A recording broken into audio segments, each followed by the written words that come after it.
¿Qué harías si de repente te despertaras y vieras tu nombre en los titulares de los periódicos siendo llamada criminal? Y lo peor, cuando todo lo que tienes es tu verdad atrapada en tu pecho y nadie quiere escucharte. ¿Te imaginas pasar 23 años en prisión por un delito que nunca cometiste? Pues eso es lo que me pasó a mí. Me llamaron asesina. Lo perdí todo. Mi familia, mis amigos, incluso mi propia fe. Nadie quiso escuchar mi verdad. Pasé años olvidada esperando que alguien me creyera. Hoy, por primera vez, te voy a contar el secreto que destruyó mi vida. Y te prometo que lo que vas a escuchar aquí puede cambiar tu forma de ver la justicia en este país. Quédate conmigo hasta el final. Y si esta historia te conmueve, dale a me gusta, comenta aquí desde dónde me estás viendo y suscríbete al canal, porque hay muchas historias guardadas esperando a ser contadas. Me llamo Isaura Gómez. Siempre he sido una mujer que dice las cosas como las siente, con la verdad, sin adornos. Antes de que todo sucediera, mi vida era de esas que mucha gente ni siquiera nota, pero que tienen un valor enorme para quienes la viven. Nací y crecí aquí mismo en la ciudad de Barbacena, Minas Gerais. Mi barrio era uno de esos barrios antiguos, con edificios bajos, calles asfaltadas, una panadería en la esquina y la mercearia de Suoar Lindo cerca, muchos claxones de coches, niños jugando a la pelota en la acera, coches pasando todos los días por delante de casa. Era una vida ajetreada, pero llena de una buena rutina.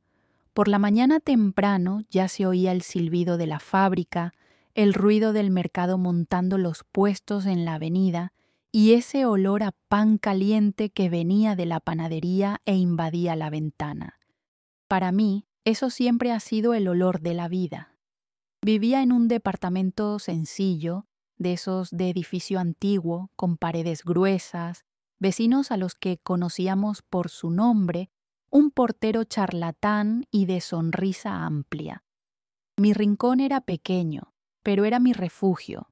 Siempre tenía un florero con violetas en la ventana, cortinas limpias y una alfombra de ganchillo que yo misma había hecho. No era lujoso, pero era mi hogar. En la cocina, una estufa de 4 quemadores, el aroma del café recién hecho en la cafetera de tela y, de vez en cuando, un pastel de harina de maíz horneándose para perfumar todo. Quienes visitaban mi casa sabían que encontrarían café recién hecho y una palabra amable. Fui costurera toda mi vida, de las que se levantan temprano, encienden la máquina y solo paran cuando terminan el último vestido o arreglan la última cremallera. Tenía muchas clientas en el barrio, gente que venía a llevar ropa a arreglar, vecinas que aparecían a última hora con el uniforme de sus hijos roto.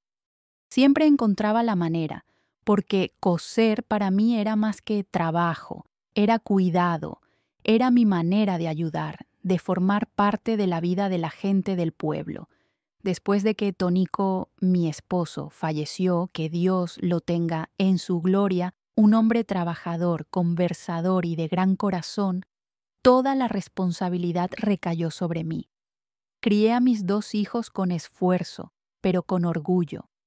Crecieron estudiando en la escuela pública cercana, jugando al fútbol en la plaza, yendo al cine del centro de vez en cuando, todo con el dinero contado, pero llenos de amor. Cuando llegaron los nietos, la vida volvió a tener color.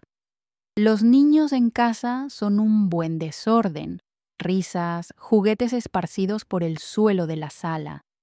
Hasta hoy cierro los ojos y oigo el ruido de las chancletas golpeando el piso. La televisión encendida con los dibujos animados, ese olor a palomitas hechas en el microondas. Aquí en la ciudad aprendemos a hacer de todos, pero sin perder nuestra esencia.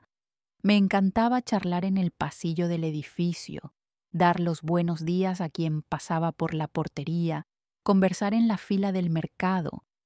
Siempre hay un vecino que necesita azúcar, una madre que pide consejo, una señora sola que quiere compañía. Esas cosas de la ciudad, ¿sabes? Gente que se cruza todo el tiempo, que conoce la historia del otro por lo que oye por la ventana, pero que cuando se necesita está ahí de verdad. Mi rutina era sencilla, pero organizada. Por la mañana, al mercado a comprar verduras frescas. Por la tarde, costura. Por la noche, telenovela con el plato de comida en la mano. Todos los sábados llevaba a mis nietos a la plaza, los dejaba correr y me quedaba allí vigilándolos, charlando con otras abuelas, riéndome de sus travesuras. El domingo era día de misa temprano y almuerzo en familia. Lo que más me gustaba era ese ir y venir de la ciudad, gente yendo y viniendo, bocinas sonando, la vida transcurriendo en la puerta de casa. Nunca fui una mujer de grandes sueños, no. Mi sueño era ver a mis hijos y nietos bien, a la familia unida, con salud. Pensaba que después de tanta lucha podría, por fin, descansar un poco, disfrutar de la tranquilidad que había conseguido. Pero mira, la vida no avisa cuando va a dar un vuelco, no. Creemos que conocemos nuestro destino, pero no conocemos ni la mitad. Antes de todo, mi mayor preocupación era si los frijoles iban a llegar hasta fin de mes, si iba a dar tiempo a entregar un pedido, si la vecina de enfrente se iba a recuperar de su rodilla. Mi mundo estaba hecho de esas pequeñas cosas. Arreglar la ropa, barrer el pasillo, cuidar las plantas del alféizar, guardar los recuerdos de la familia en los marcos. Valía las pequeñas conquistas, porque siempre pensé que la verdadera felicidad son cosas pequeñas, de esas que solo se aprecian cuando se pierden. Quienes me veían en aquella época decían que era un ejemplo de mujer fuerte, de esas que llevan la casa con una mano y el corazón de la familia con la otra. Estaba orgullosa de ello, y también de no negar nunca ayuda a nadie. Siempre tenía una palabra de consuelo, un hombro, una taza de té que ofrecer.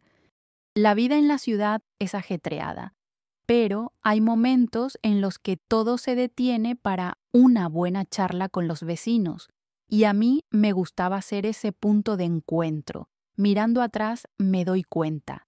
Era feliz y ni siquiera lo sabía. El ruido de los autobuses, el olor de la calle mojada, después de la lluvia, el correteo de los niños, todo eso era parte de mí. Nunca imaginé que el apellido Gómez saldría de la boca de la gente por otra razón, que toda la ciudad hablaría de mí por algo tan triste, tan injusto. Lo digo porque quien ha vivido lo sabe. La vida es una sucesión de sorpresas, algunas buenas, otras dolorosas hasta el alma. Solo quiero que entiendas quién era yo antes de la tormenta. Mujer de ciudad, de vida sencilla, de luchas diarias, pero llena de fe y ganas de vivir. Porque solo sabiendo de dónde vengo, podrás entender la magnitud del golpe que recibí y la fuerza que necesité para seguir adelante. Porque lo que viví después de eso no se lo deseo a nadie. Recuerdo aquel día como si fuera hoy. Y eso, que mi cabeza está un poco olvidadiza para muchas cosas, pero hay recuerdos que no desaparecen. No importa cuánto tiempo pase, parece que se ha grabado dentro de nosotros, como un nudo que nunca se desata. Era un martes cualquiera, sin prisas, una mañana soleada que daba en las ventanas del departamento. Ya había preparado el café, separado los panecillos y el queso frescal para cuando vinieran mis nietos más tarde. La televisión estaba encendida bajo, el noticiero daba las noticias del día, cosas malas y cosas buenas, todo mezclado, igual que la vida de todos nosotros. Ya me había sentado en mi máquina de coser, arreglando un vestido que la señora Sonia me había dejado para ajustar, cuando oí un fuerte golpe en la puerta. Me pareció extraño. A esa hora de la mañana solo viene gente conocida o algún vendedor de agua. Pero ese ruido era diferente. Fui a abrir, secándome las manos en el delantal, con el corazón acelerado, sin motivo. Cuando abrí, me encontré con 2 policías parados en el pasillo del edificio. Uniforme azul oscuro, mirada seria. Detrás de ellos, un vecino curioso tratando de entender lo que estaba pasando. ¿Doña Isaura Gómez?, preguntó uno de ellos mostrándome un papel. «Soy yo, sí, señor», respondí con la voz embargada, sin entender bien. «Tiene que acompañarnos a la comisaría. Tenemos una orden judicial». El suelo se desvaneció bajo mis pies. Lo juro. En ese momento pensé que se trataba de un error por confusión de direcciones, como ya le había pasado a mi vecino de arriba. Les pregunté si no se trataba de un error, pero su respuesta fue solo una mirada severa y un «Señora, tiene que venir con nosotros, es mejor que colabore». Sentí que se me nublaba la vista, me temblaban las manos, pero fui a cambiarme despacio, porque la dignidad es lo último que se pierde. Miré la casa, cada mueble, cada retrato con la extraña sensación de quien se va sin saber si volverá. Cogí mi bolso de mano, dejé el delantal colgado detrás de la puerta y me fui acompañada por esos hombres que ni siquiera me miraban a los ojos. En el elevador, el silencio era tan pesado que solo podía oír los latidos de mi corazón. El portero se quedó mirando, asustado, y la vecina del 301 apareció en la ventana, preguntando si todo estaba bien. Saludé con la mano, tratando de ocultar el miedo que ya me desgarraba por dentro. Bajamos a la calle y el coche de la policía estaba allí parado, con las luces apagadas, pero llamando la atención de todo el mundo. Barbacena es una ciudad, pero a todo el mundo le encanta comentar, ¿no? Imagínate lo que pensaron de mí en ese momento. De camino a la comisaría recé en voz baja, pidiéndole a Nuestra Señora que no me abandonara. Me sentía perdida, sin entender lo que estaba pasando. Al llegar allí, la sensación de pesadilla no hizo más que aumentar. Me hicieron sentarme en una silla fría y me dieron un vaso de agua que ni siquiera pude sostener. Llamaron a un hombre de traje que empezó a hacerme preguntas sobre la señora Sida, una conocida mía del barrio, de esas que siempre iban a la iglesia y charlaban en la parada del autobús. Me quedé confundida. Me preguntaban si había estado en su casa el día anterior, qué había hecho, a qué hora había salido, si alguien podía confirmar dónde estaba.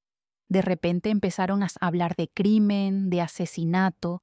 Se me heló la sangre, me temblaban las rodillas. Intenté explicar que había ido allí solo para llevarle unos pañuelos, que éramos amigas, que me había olvidado un pañuelo en su salón, pero nadie parecía escucharme. Sentí un nudo en la garganta, tenía ganas de llorar a gritos, pero solo logré murmurar que estaban cometiendo un error, que yo no tenía nada que ver con eso. Me miraban como si ya hubieran decidido. Isaura era culpable. Me sentía cada vez más aturdida. Llegaron más preguntas, más papeles, gente entrando y saliendo de la sala. Una chica me trajo café, pero no sentía el sabor de nada. Pedí que llamaran a mi hija, que alguien de mi familia viniera a buscarme, pero me dijeron que eso solo sería posible después de terminar el procedimiento. Todo eran palabras difíciles, un trato frío, como si yo fuera un objeto y no una persona. Las horas pasaban lentamente y cada minuto parecía una eternidad. Tenía la sensación de estar fuera de mi cuerpo, viendo todo suceder desde lejos. La comisaría era ruidosa, los teléfonos sonaban, la gente entraba y salía, y yo allí sola, tratada como una criminal. Escuché cuando un policía comentó en el pasillo: «Esa de ahí es la principal sospechosa. Dicen que fue por dinero». También escuché susurros, vi miradas de desprecio, como si todo el esfuerzo de mi vida hubiera desaparecido allí mismo, ante los ojos de personas que no me conocían. Cuando firmé el papel que me presentaron, apenas veía las letras, temblaba toda. Pregunté cuándo podía marcharme, pero me dijeron que no, que estaba detenida, que me quedaría allí hasta que todo se aclarara. Dios mío, qué dolor en el pecho. Nunca había estado tanto tiempo lejos de mi casa sin saber si volvería. Solo pensaba en mis hijos, en mis nietos, en el delantal colgado detrás de la puerta. Solo pensaba en la vergüenza, en la tristeza que sería explicarlo todo a quienes siempre me habían visto como una mujer honrada. Esa noche no pude dormir ni un minuto. La cabeza me daba vueltas, las lágrimas brotaban sin querer. Recé de nuevo con más fuerza, pidiendo un milagro, una luz, alguien que me escuchara. Pero la sensación era de desamparo, de injusticia, como si toda la ciudad estuviera en mi contra. Mi mundo tan perfecto, tan pequeño, se había derrumbado para siempre, y yo ni siquiera sabía cómo juntar los pedazos. En el fondo, solo quería despertar de esa pesadilla y volver a mi vida sencilla, de costura, café caliente y mi nieto en brazos. Pero en ese instante comprendí que hay dolores que no elegimos vivir. Nos elige sin pedir permiso, sin avisar. Hay cosas en la vida que nunca olvidamos, por más que lo intentemos. Y lo que más se me quedó grabado desde aquel día en la comisaría fue la sensación de hablar con las paredes. ¿Alguna vez has intentado gritar dentro de un túnel y solo oír el eco? Así es como me sentía. Por más que explicara, suplicara, llorara, parecía que nadie allí quería realmente escuchar mi versión. Cada pregunta que me hacía sonaba más como una acusación que como una búsqueda de la verdad. En aquella sala fría, llena de papeles, ordenadores viejos y ese olor a tabaco rancio que nunca se va de las paredes. Allí me sentí pequeña, muy pequeña, como una niña perdida en medio de la multitud. Los hombres de traje y rostro serio iban y venían, uno escribía, otro grababa, y yo, en medio, intentaba reunir fuerzas para repetir mi historia una y otra vez, como si mis palabras tuvieran que competir por espacio con tanto papel sellado. Señora Isaura, ¿estuvo usted en casa de la señora Sida el día del crimen? Sí, señor. Solo fui a dejarle unas telas, algo rápido. Hablamos sobre la salud. Tomé un vaso de agua, me olvidé un pañuelo en el sofá, me fui antes de la comida, me fui directamente a casa. Siempre era así. Tomaban nota, intercambiaban miradas, me hacían las mismas preguntas con otras palabras y yo insistía con la voz embargada, repitiendo cada paso de aquel día, tratando de recordar todos los detalles, la ropa que llevaba, quién me vio salir, hasta el olor del perfume de la señora Sida que se quedó en mi blusa. Pero cuanto más intentaba demostrar que no tenía la culpa de nada, menos sentía que estaban dispuestos a creerme. El mayor dolor fue darme cuenta de que nadie allí me miraba como a una persona. Yo era un caso, un número, una sospechosa. Vi en los ojos de uno de ellos, un chico joven de Barbarala, una mezcla de duda y cansancio. Parecía que él mismo había escuchado tantas mentiras que ya no confiaba en nadie. Me dolía saber que para ellos solo era otra anciana tratando de librarse de un delito horrible. Recuerdo que en un momento pedí permiso para ir al baño. Allí sola, me miré en el espejo y casi no me reconocí. Tenía los ojos hinchados de tanto llorar, el cabello despeinado y las manos temblorosas agarradas al tejido de la blusa. Sentí ganas de gritar, pero lo único que salió fue un susurro.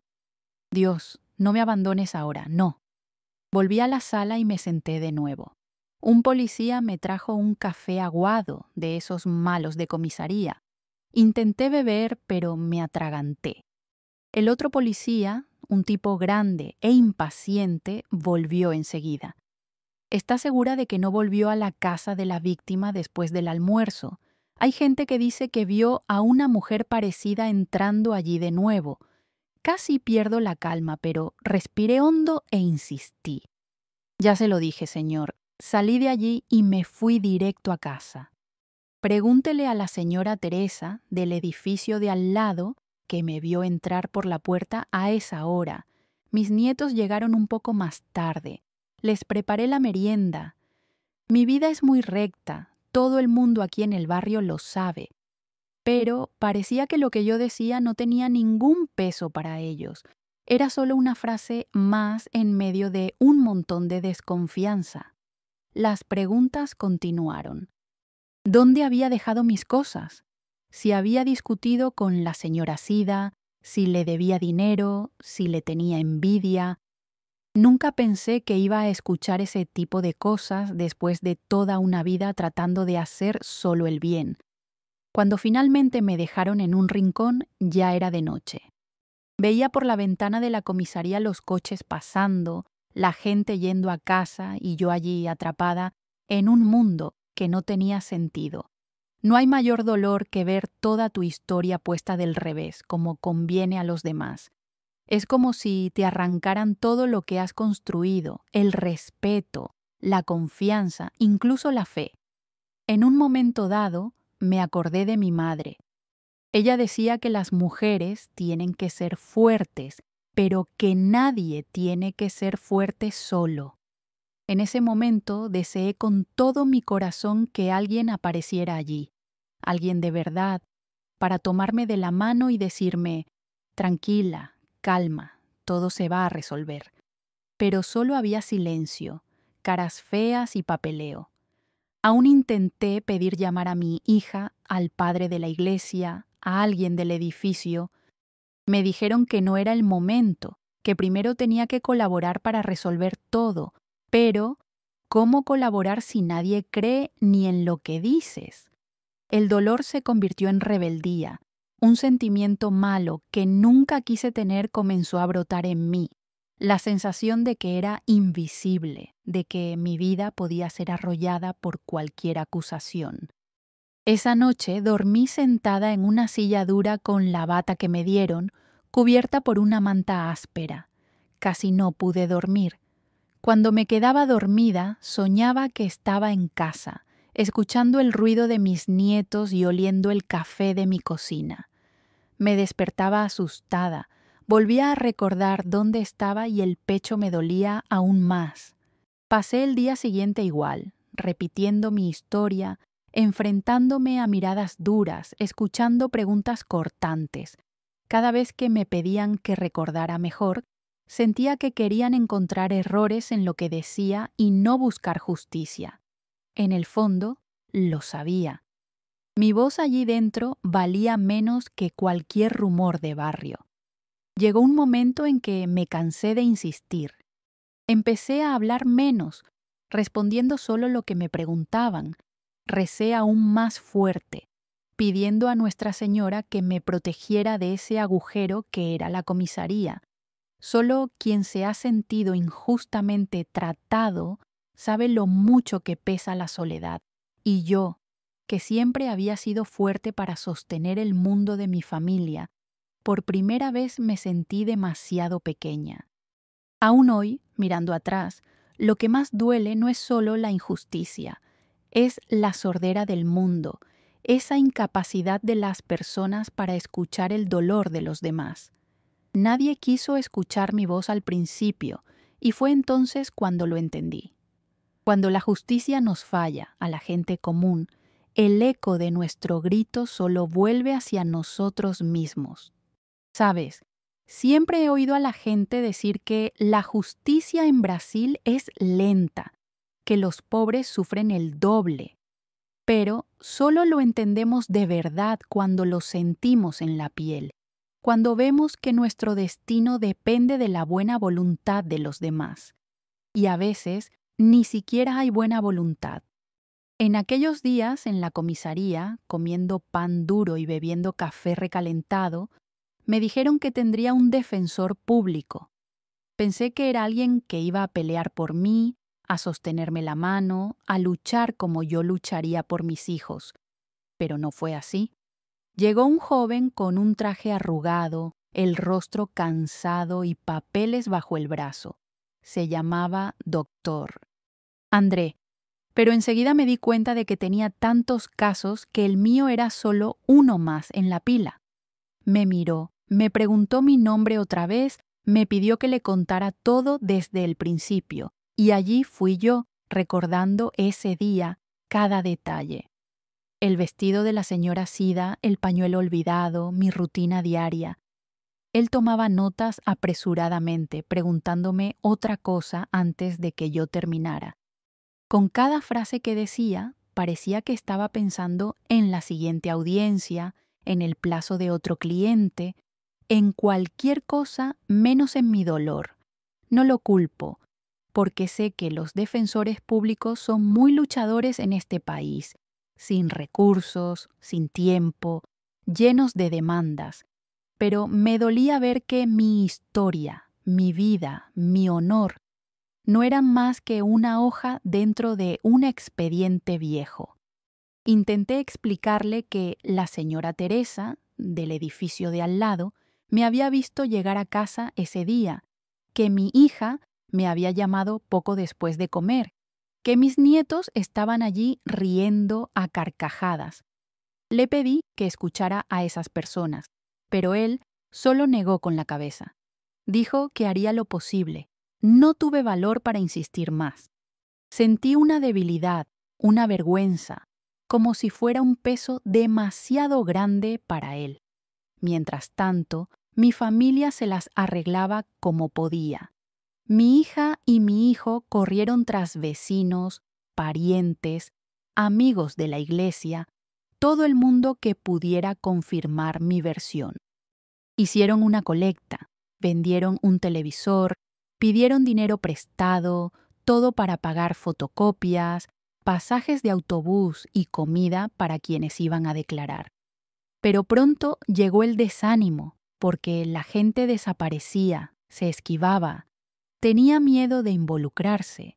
En la ciudad corre la lengua de la gente, pero el apoyo cuando más se necesita es escaso.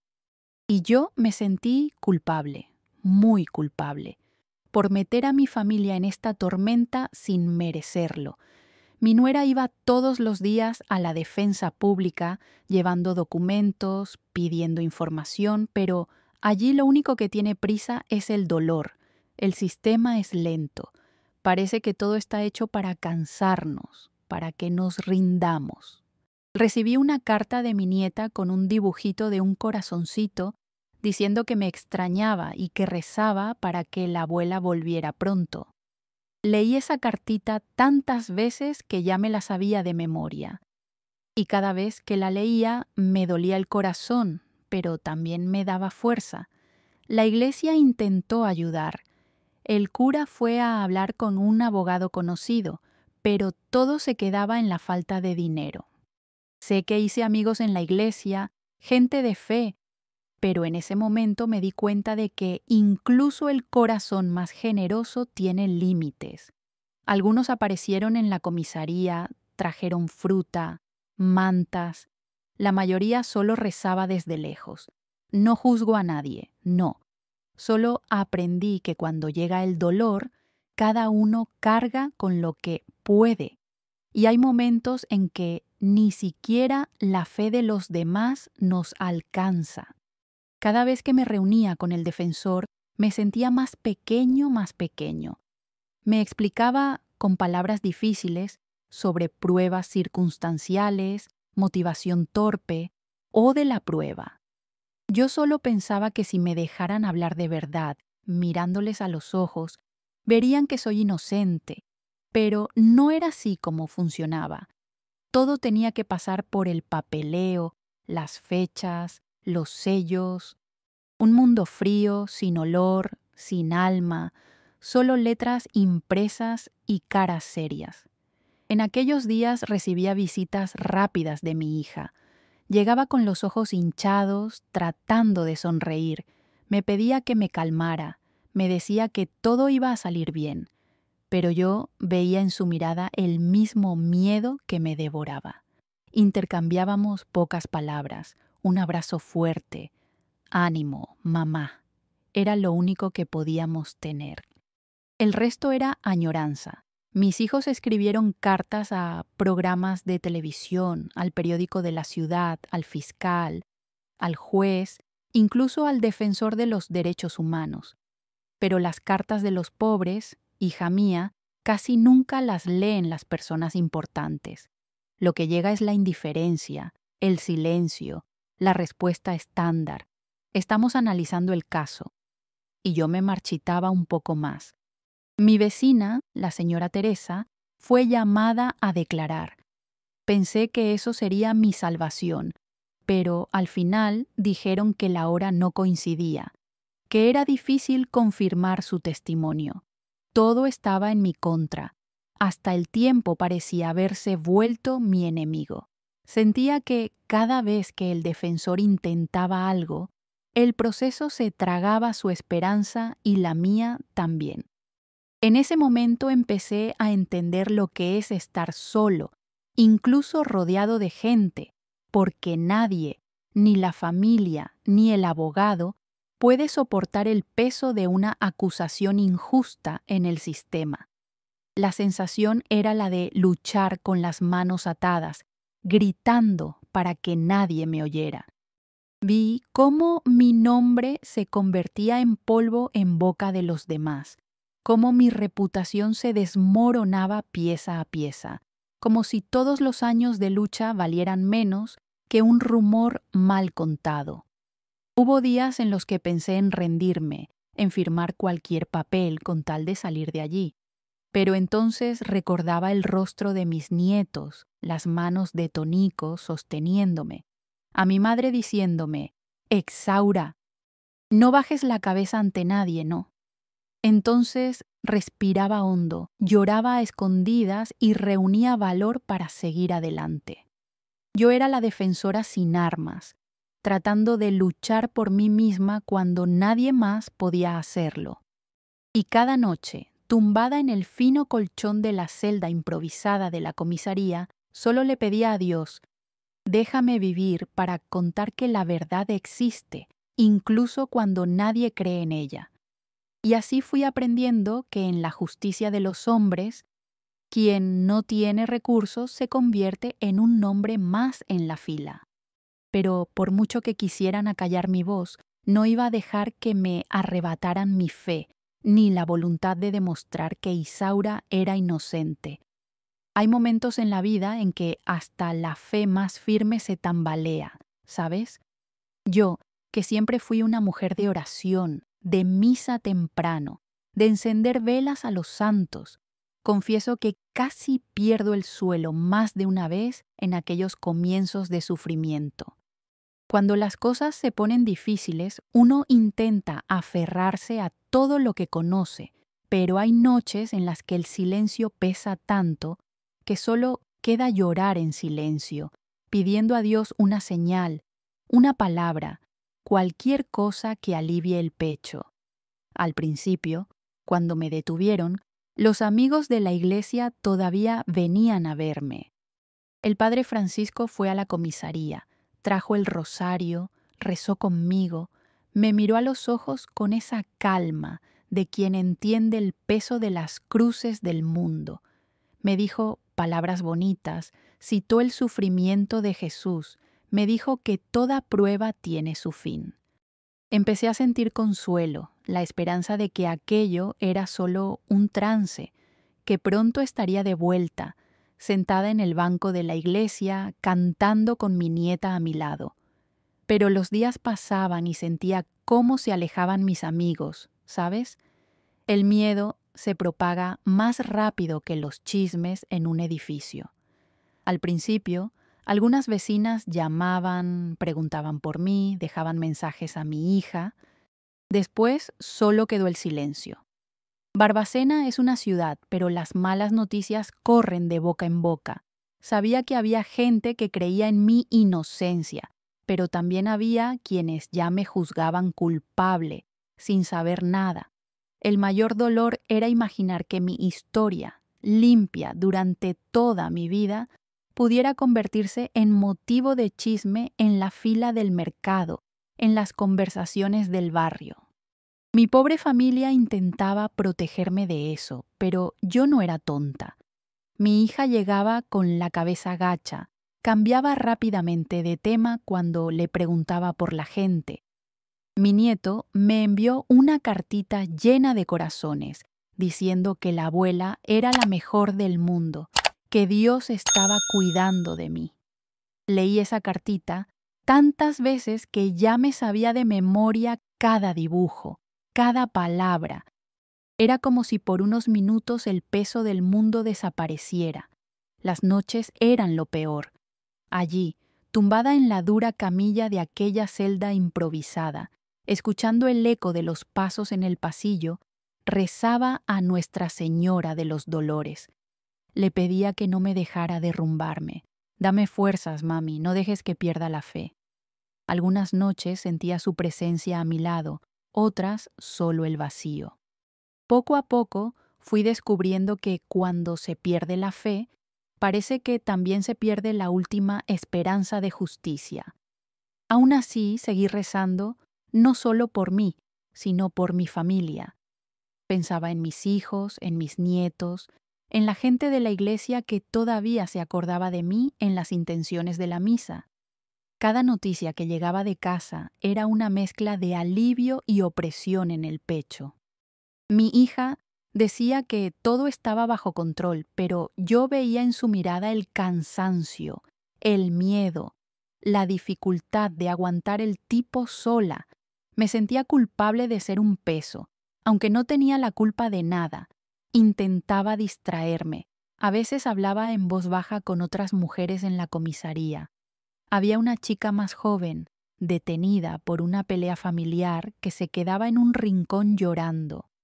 Un día le tomé la mano, recé con ella y le hablé de la fuerza que sacamos del fondo del alma, sin saber de dónde. Ella sonrió y me dio las gracias. En esos pequeños gestos encontramos motivos para seguir adelante, aunque no estemos seguros de nada. Pero confieso que no siempre conseguía ser fuerte. Había noches en las que me daba la vuelta y lloraba entre sollozos, pidiendo a Dios que me sacara de allí. Tenía miedo de volverme loca, miedo de morir olvidada, miedo de que pasara el tiempo y todo el mundo siguiera con su vida sin mí. Recordaba mucho a Tonico, su sonrisa, la fuerza que siempre me dio. Exaura, coraje.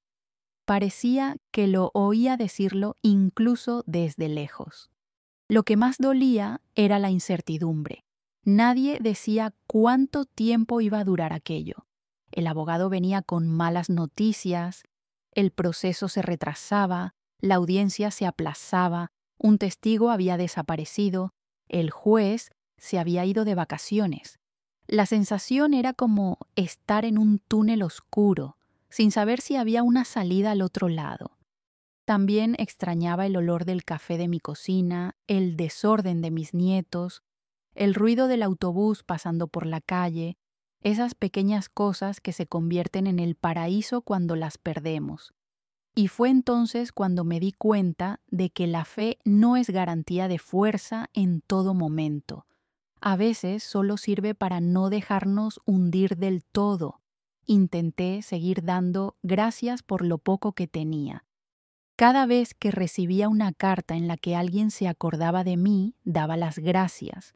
Cada vez que venía una visita, aunque fuera rápida, rezaba después, pidiendo a Dios que recompensara ese valor de verme allí, en esa situación.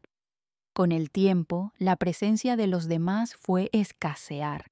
Incluso los amigos más fieles se cansan. Porque la vida ahí fuera no se detiene para esperar el sufrimiento de nadie. Y entonces nos quedamos solos y en soledad, y o bien nos aferramos a Dios o nos vence la desesperación. Pasé noches y más noches aferrándome a la oración.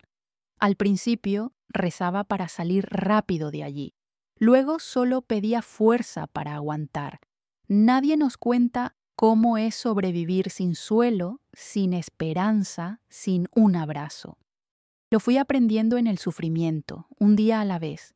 Si hoy estoy aquí contando todo esto es porque la fe, aunque vacilante, aún permaneció. Fue mi hilo de esperanza, mi último refugio cuando la vida se convirtió en una tormenta. Y aunque nadie lo viera, aunque los demás se fueran, yo seguía hablando con Dios todos los días, aunque solo fuera para decirle, estoy aquí, Señor, no me olvides. Cuando crees que ya has recibido suficiente, siempre viene otro golpe. Y yo, Isaura, descubrí por las malas que la justicia de los hombres a veces parece un vendaje en los ojos. Puedes hablar, demostrar, mostrar, pero si ellos han decidido que eres culpable, ya está, todo conspira para encajarte en ese papel, como si tu vida no tuviera otra versión más que la que ellos han elegido para ti. Recuerdo el día de la audiencia como si fuera una mala película, de esas que ves con los ojos abiertos porque no puedes cambiar de canal. El abogado me lo explicó todo. Habría fiscal, juez, defensor, testigo. Me habló de los actos procesales, de la necesidad de mantener la calma, de responder solo a lo que me preguntaran. Temblaba. Tenía ganas de desaparecer, de despertar y ver que solo era una pesadilla, pero no lo era. En la sala del tribunal olía a papel viejo y nerviosismo. El ruido del ventilador se mezclaba con el murmullo de los presentes. El juez, con cara seria, no me miraba mucho a los ojos. La fiscal, con todos esos papeles ordenados, las gafas en la punta de la nariz, hablaba como si me conociera mejor que yo misma. Allí solo era una acusada. Mi historia como madre, abuela y buena vecina desapareció. Solo quedaba mi nombre estampado en lo alto. La fiscal pintó un cuadro horrible de mí. Habló de motivos torpes, de peleas por dinero, de envidias antiguas, incluso de discusiones por tonterías que ya ni recuerdo. Utilizaron mi presencia en la casa de la señora Sida como si fuera un arma. Usted estaba allí el día del crimen, dejó objetos personales y no se vio a nadie más entrar a esa hora. El pañuelo olvidado, una taza de café, incluso mi perfume. Todo sirvió para confirmar lo que ya querían creer. El defensor intentó defenderme. Dijo que era amiga de toda la vida de la víctima, que mi vida era limpia, que todo el mundo en el barrio me conocía. Pero parecía la voz de un niño en medio de adultos. Nadie quería escuchar la otra versión. Lo que valía era lo que encajaba perfectamente en la historia que habían construido para mí. Llamaron a testigos. La vecina del edificio de al lado, la señora Teresa, dijo que me vio llegar a casa temprano, que nunca me había visto pelear con la señora Sida. Pero enseguida la fiscal cuestionó la hora. Sugirió que la señora podría haberse confundido, que era difícil saber la hora exacta. Un señor de la calle, que siempre me saludaba en la puerta, intentó hablar de mi bondad, pero nadie le hizo caso. La más mínima duda se utilizaba en mi contra. ¿Y si la señora volvió después? ¿Y si había otra entrada por la puerta trasera? Todo era posible en mi contra, nada a mi favor. Hablaron de una deuda, de una vez que ayudé a la señora Sida a pagar un examen médico. Ella luego me lo devolvió, pero le dieron mucha importancia. Hablaron de envidia porque, tiempo atrás, había comentado que ella viajaba mucho. Transformaron un comentario tonto de vecina en prueba de celos. El mundo entero se convirtió en un tribunal y yo, que siempre había ayudado a los demás, me convertí en la acusada en el juicio de la ciudad y de la justicia. Cuando intentaba explicarme, sentía que mi voz rebotaba en la pared y volvía. Respondí con firmeza. Repetí cada paso de mi día, los horarios, las personas que me habían visto, pero todo era cuestionado, se convertía en desconfianza. En ese momento me di cuenta de que la justicia no es ciega, solo no ve a quienes no tienen voz. Con cada argumento de la fiscal sentía como si me golpearan de nuevo. Motivo torpe, pruebas circunstanciales, la última persona en ser vista. Hablaron de huellas dactilares, pero mis huellas estaban allí porque yo vivía en su casa, ayudando, tomando café, charlando. Pero para ellos, la amistad no existe cuando es más fácil encontrar a un culpable. Mi abogado me pidió paciencia, me dijo que todo se aclararía, me pidió que confiara en el proceso, pero era difícil creerlo. Veía en los ojos de los presentes esa mezcla de curiosidad, desconfianza, incluso lástima. Y la lástima es casi peor que la acusación, porque no te quita la culpa, solo te degrada aún más.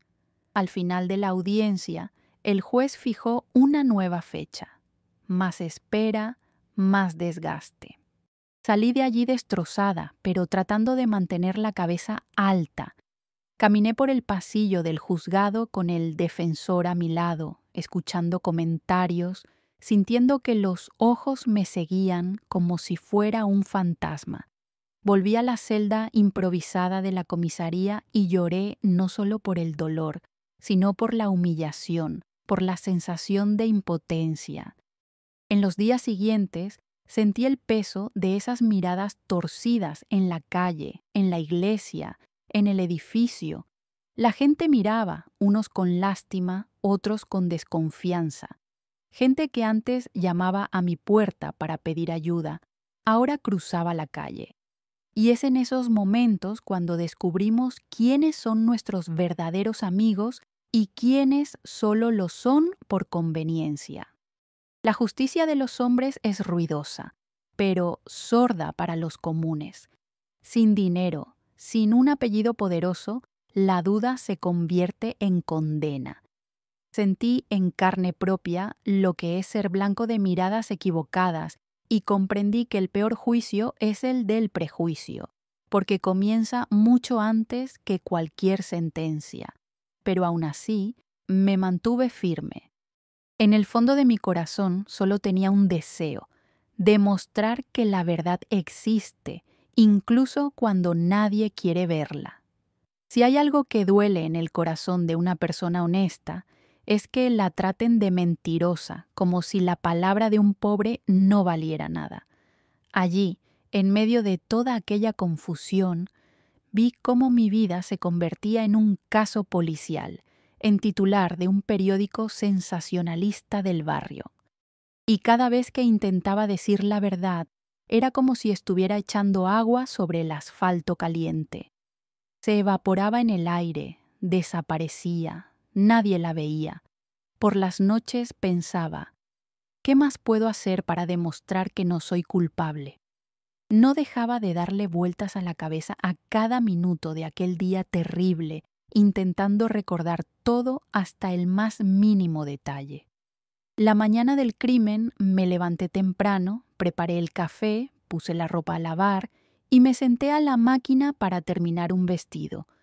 Hacia las 10 la señora Sida me llamó para que pasara rápidamente con las telas que quería ver para la fiesta de su nieta. Cogí mi bolso, bajé en el ascensor y saludé al portero. Caminé por las aceras del barrio, llena de buenos pensamientos porque ayudar a una amiga siempre ha sido mi forma de ser. Llegué a su edificio, toqué el interfono y subí. Arriba me recibió sonriendo, con ese delicioso olor a pastel horneado. Estuvimos charlando unos 20 minutos, tomamos un café solo y ella me elogió mis paños. Me pidió opinión sobre una cortina nueva. Dejé mi pañuelo en la sala, como siempre se me olvidaban las cosas, y me fui. Cuando bajé, vi a la señora Teresa, del edificio de al lado, barriendo la puerta. Hablé rápido porque ya era más de mediodía. Volví a casa, preparé el almuerzo, ordené la cocina y me senté a descansar. A las 3 de la tarde llegaron mis nietos. Recuerdo perfectamente el ruido de las mochilas tiradas en el suelo y su pelea por el último trozo de pan de queso. Por la noche me sorprendió la noticia. Decían que habían encontrado a la señora Sida muerta y que yo había sido la última en verla con vida. No pude dormir. El corazón me latía a 1000, la cabeza me daba vueltas, pero nunca imaginé que aquello se convertiría en un infierno. La policía llamó a mi puerta, preguntando por detalles, cogiendo objetos, esa sensación de estar en el ojo del huracán sin entender bien el porqué. Desde el principio intenté ayudar. Hablé con mi abogado. Doctor, por favor, busque a la señora Teresa. Ella me vio llegar a casa ese día. Hablé con mis nietos. Recuerdan la hora a la que llegaron y el olor de la comida aún caliente. Pero siempre había una excusa. La vecina se confundió con la hora. Los nietos eran niños. Su palabra no valía mucho.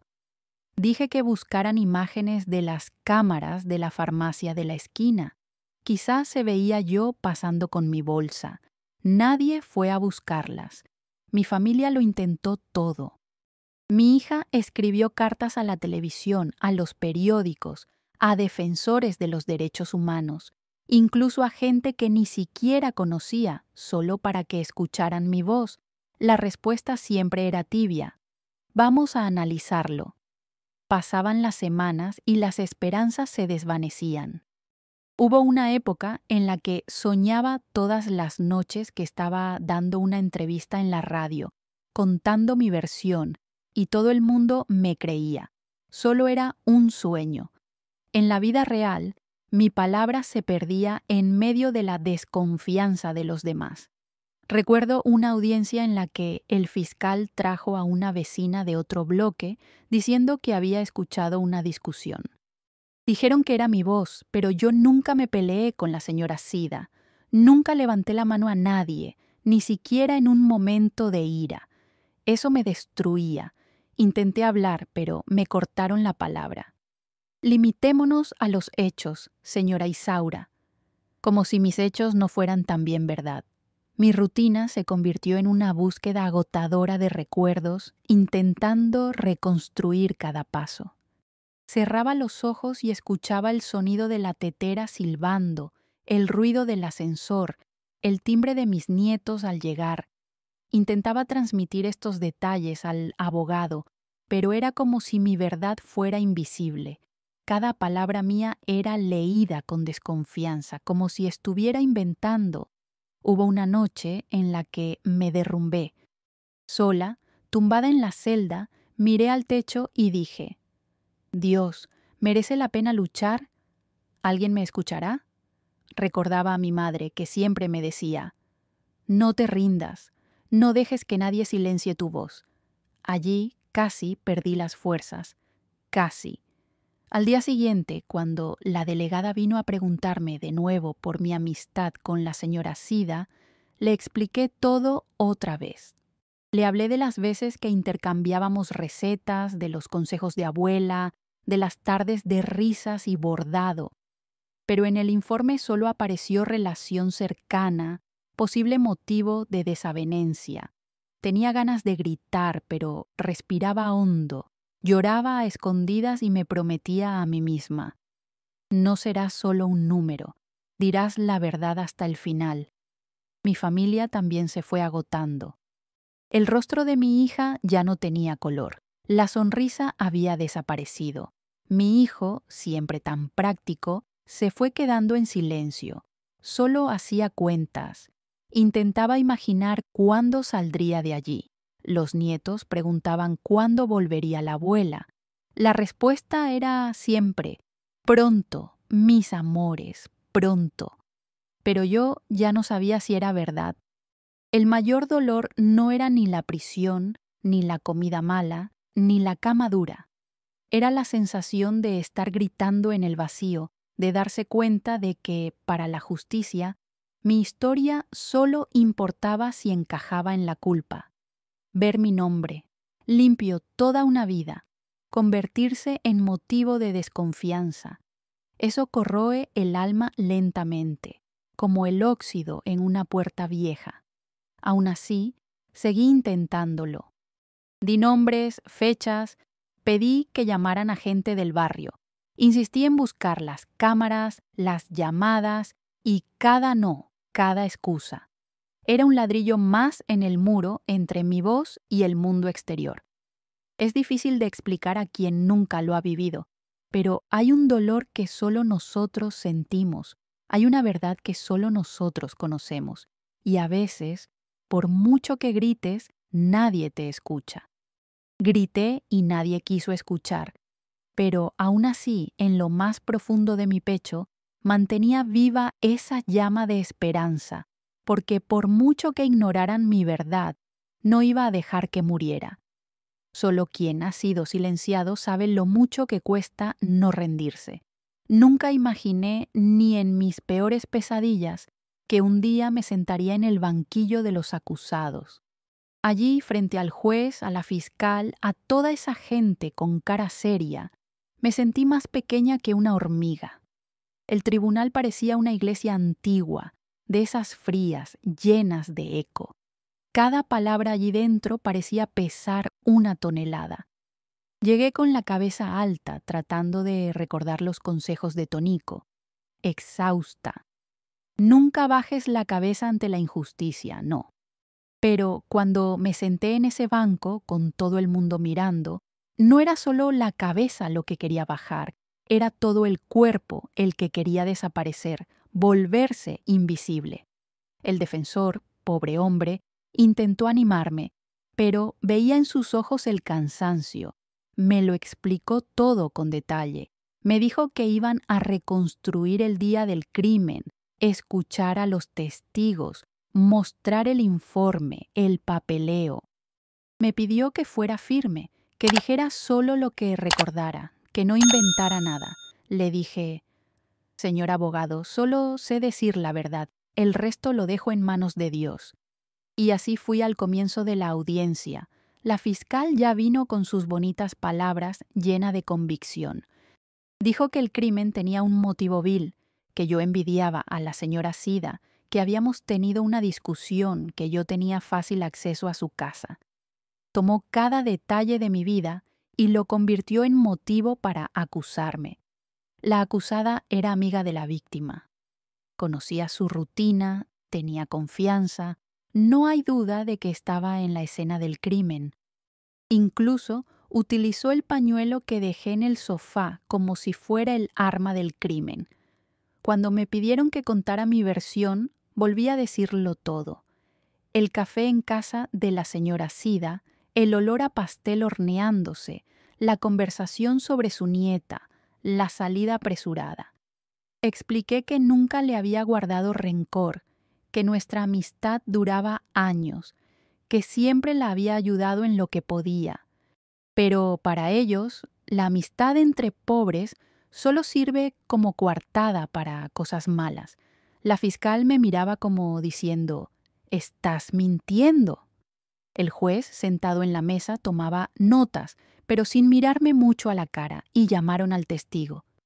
Dona Teresa intentó hablar de mi rutina, de la hora a la que me veía volver a casa, pero la fiscal cuestionó el reloj. Dijo que la memoria de los ancianos falla.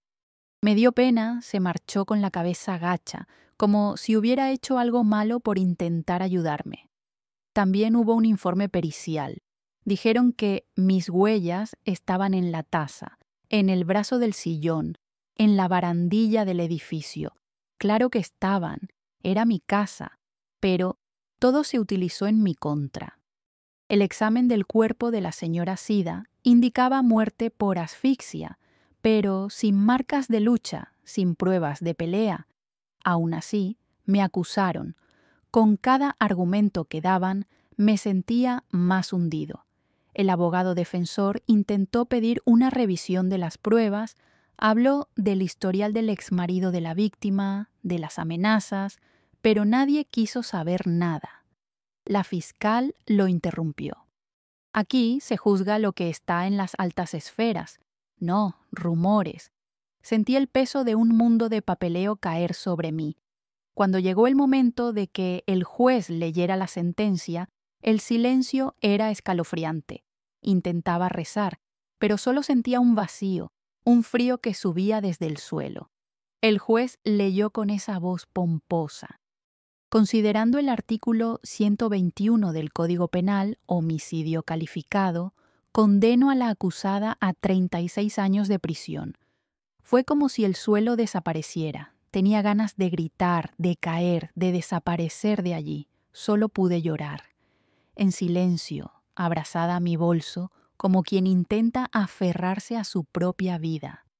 El defensor dijo que iba a apelar, pidió calma, pero en ese momento lo único que oí fue el ruido del sello golpeando el papel. Ya está. Mi vida, mi historia, mi nombre limpio, todo convertido en polvo en un proceso. Al salir del tribunal, recuerdo a la gente cuchicheando, algunos mirando con lástima, otros con juicio en la mirada. Yo, que siempre había sido un ejemplo de mujer honrada, me convertí en motivo de desconfianza. Mi hija intentó abrazarme, pero los policías ya se habían acercado para separarnos. Entré en el coche patrulla esposada. La cabeza me daba vueltas, el corazón destrozado. Recuerdo mirar por la ventana del coche y ver Barbacena pasar rápidamente, lejana, como si ya no fuera mi ciudad. En la cárcel todo parecía más oscuro. El olor, el color de las paredes, la mirada de las otras reclusas. Todo era hostil. Me costó mucho darme cuenta de lo que había pasado. Pasé las primeras noches llorando hasta quedarme dormida. Recordaba a mis nietos en casa, el olor a café, la telenovela de las 8. Recordaba la vida sencilla, los domingos en familia, los días de mercado. Todo había quedado atrás. Al principio todavía intentaba creer que saldría pronto, que la apelación del defensor funcionaría, que alguien se daría cuenta del error. Pero allí dentro aprendí que la esperanza es como una planta en un día de sequía. Vive de gota en gota. Los días se convirtieron en meses, los meses en años. Cada visita de la familia era una mezcla de alegría y tristeza, porque veía cómo seguían con sus vidas, cómo crecían mis nietos y yo allí, parada en el tiempo. La sentencia se convirtió en un peso, no solo en la espalda, sino en el alma. La llevaba en cada mirada recelosa, en cada noche en vela, en cada vez que tenía que explicar que era inocente. Lo cargaba en la soledad de las noches, en los abrazos negados, en la comida sin sabor, en el silencio de las amigas que desaparecieron. Pero por duro que fuera, nunca dejé de creer que algún día la verdad saldría a la luz. Porque si hay algo que he aprendido en la vida es que la mentira tiene las piernas cortas, pero la justicia a veces tarda demasiado en llegar a la verdad. Y así comenzó el invierno más largo de mi vida. Entrar en la cárcel es atravesar un portal al revés del mundo. Todavía recuerdo el fuerte olor cuando pisé allí. Una mezcla de desinfectante, tristeza y un miedo que se pegaba a la piel. La puerta cerrándose detrás de nosotros es como una advertencia. A partir de ahí es otra vida.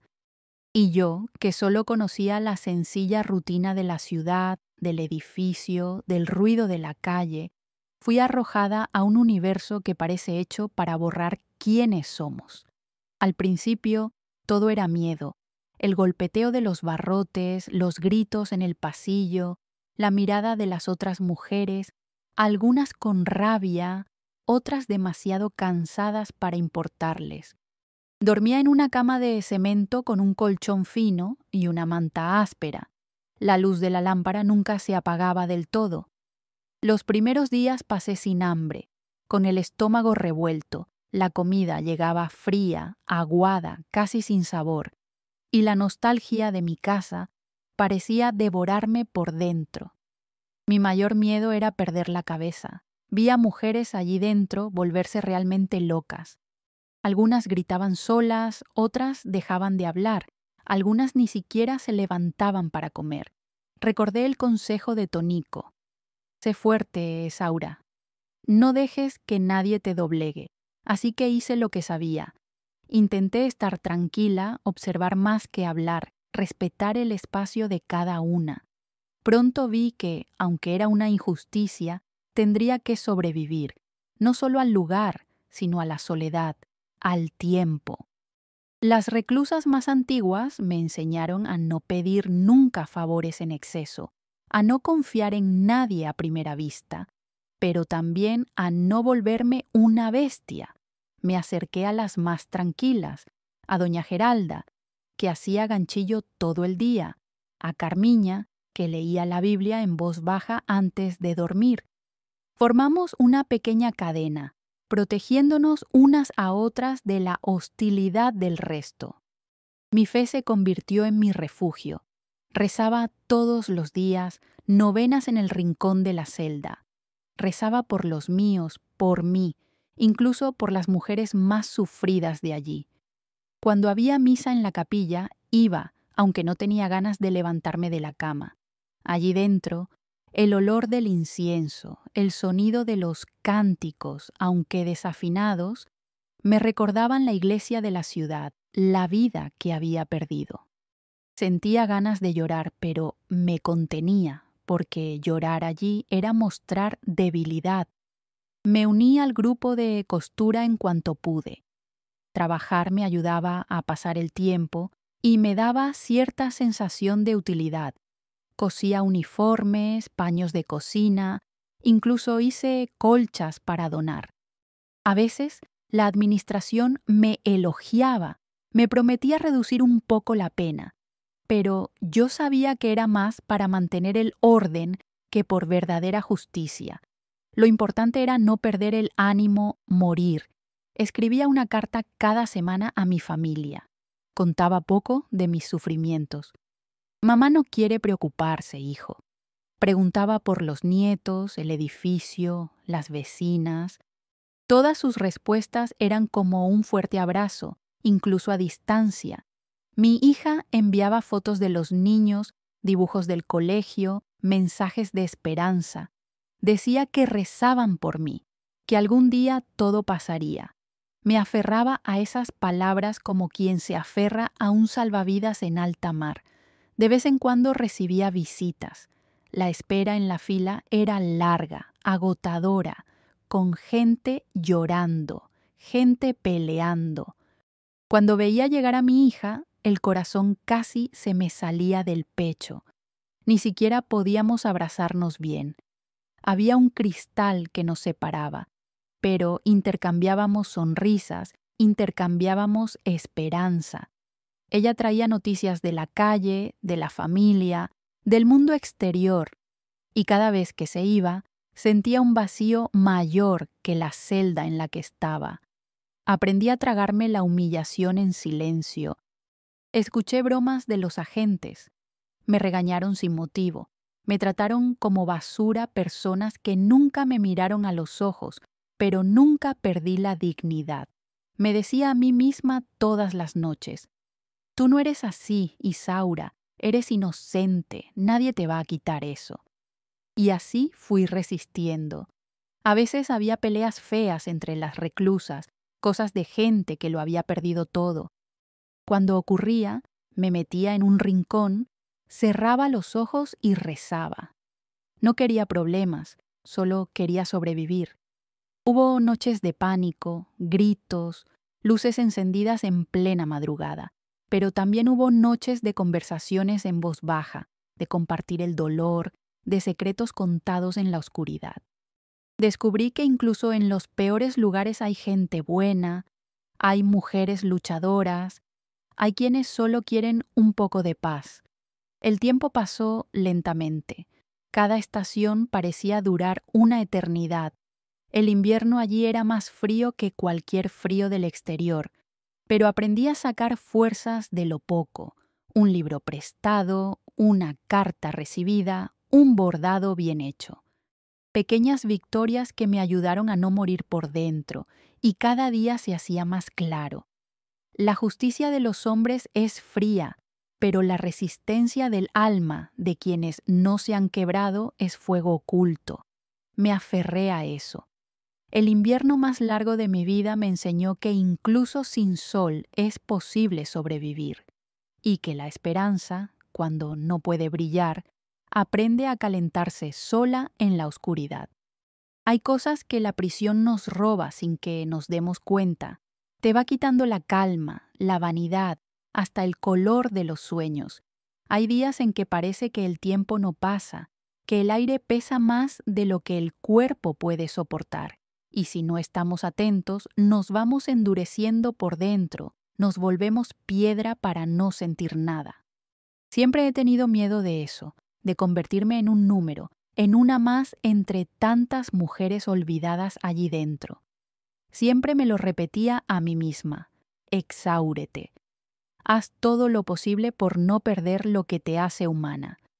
En los primeros meses, lo confieso, casi sucumbo. El frío de la celda, el olor agrio de las paredes, la rutina siempre igual, todo empujándonos hacia abajo. El ruido de las rejas al cerrarse al final del día, las luces fuertes por la noche, la comida sin sabor, la actitud de los agentes siempre dispuestos a humillar. Lo peor era la nostalgia. Una nostalgia que duele en el pecho, que parece incluso fiebre alta. Nostalgia de mis nietos, de su desorden, de la simple alegría del desayuno con la familia, del portón del edificio al cerrar, del autobús pasando por la calle, del olor a pan recién hecho que venía de la panadería. Pero fue allí, en ese lugar donde todo parece querer arrancar la esperanza, donde descubrí la fuerza que tenemos escondida. Cada mujer en esa prisión tenía una historia de dolor, de lucha, de injusticia o de error, y yo fui aprendiendo a escuchar, a respetar, a convivir. Vi a madres que nunca volvieron a ver a sus hijos, a jóvenes que se perdieron por falta de oportunidades, a ancianas que ya no sabían el nombre de la calle donde nacieron. Fui haciendo amistad con las más calladas, compartiendo silencio y consejos. Empecé a participar en proyectos internos, formé parte del grupo de lectura, ayudaba en la biblioteca, era pequeña, pero era un refugio.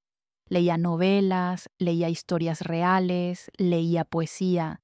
Cada página abierta era un pedacito del mundo más allá de los barrotes. También hacía ganchillo, bordado, costura, todo lo que me dejaban. Enseñé a una chica a coser paños de cocina, a otra a hacer florecitas con hilo.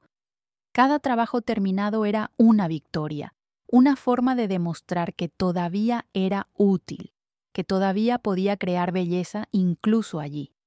A veces pensaba que solo sobrevivía porque me aferraba a esas pequeñas rutinas. El ritual de escribir cartas a los míos, el cuidado con la ropa, la forma de doblar la manta para combatir el frío.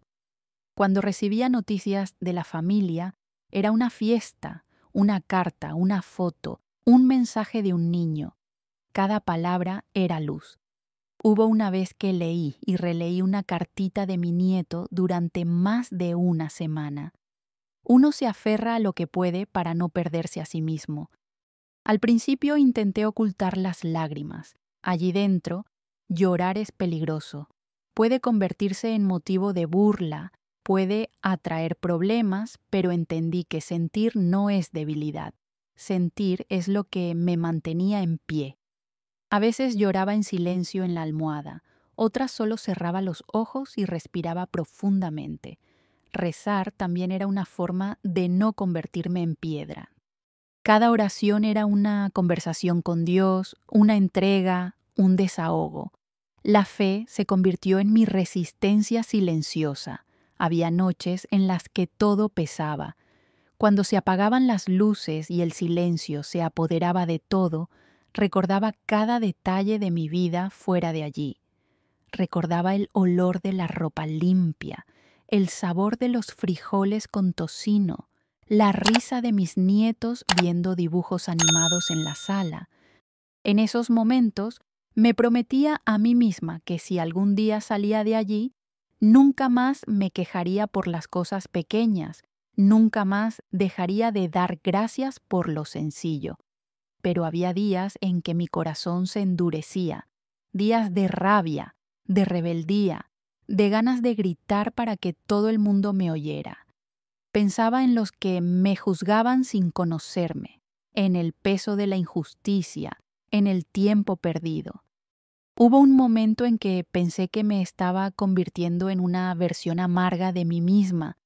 En esos momentos buscaba un rincón, entablaba conversación con alguien mayor o escribía en el cuaderno de la biblioteca, solo para aliviar el peso de mi pecho. También aprendí a respetar mis propios límites.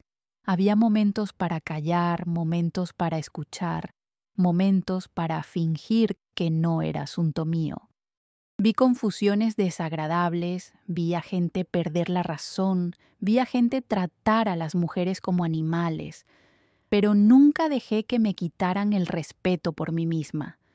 No acepté humillaciones sin motivo, pero tampoco busqué peleas sin motivo.